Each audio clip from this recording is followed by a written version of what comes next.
it begs the question: why are tall players so prioritized? If they're less good psychologically, cardiovascularly, physically, whatever, why do they keep getting selected? Well, because they are, it is an advantage. They grab more rebounds, they block more shots. I mean, the basket is up there, or maybe yeah, the basket is up there. The basket's not in the ground. The basket's in the sky. 10 feet above the ground. And I think when that's the case, it's a huge advantage to be really tall, to be able to reach higher, to be able to get higher, to block shots, to grab rebounds, to do all these things, to be able to get your shot off without it being blocked. I wondered whether you were going to have some sort of an insight, Moneyball style insight, where you were going to say all of the NBA teams need to start drafting more 6'2" people because, the trade-off that you get for athleticism from a wider pool of potential people is greater than the advantage you get from being 7'1" or whatever.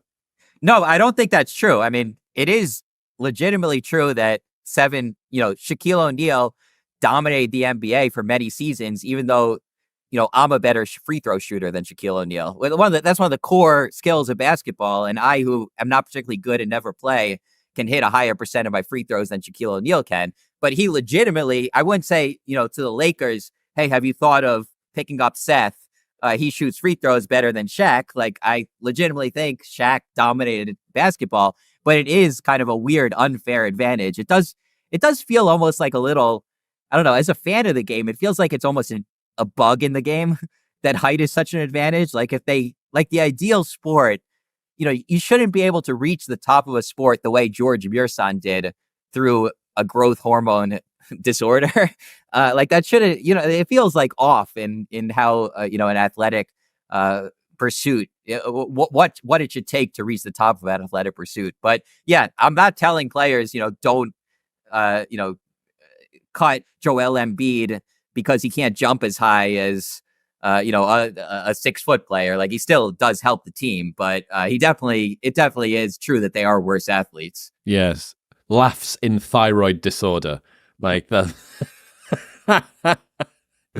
All right. So what about, are you able to compare like for like different players of different heights and say, what if Muggsy Bogues had been 6'7", how good would have he been?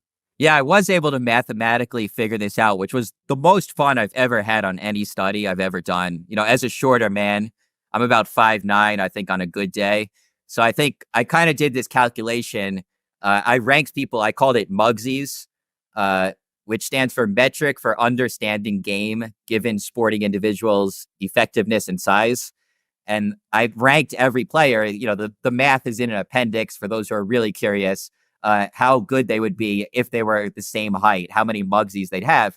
And number one is Muggsy Bogues, whose just achievement is so ridiculously insane to be an NBA player for 14 seasons. Even if he wasn't the greatest NBA player, he was a decent NBA player for 14 seasons at 5'3" tall. It's insane. Other players, Earl Boykins and Spud Webb, rank really high. Michael Jordan, interestingly, still ranks number 9 on a height adjusted despite metric. Being like 6'6" or something. Yeah, because he was so good. So he is legitimately one of the greatest at his craft we've ever seen.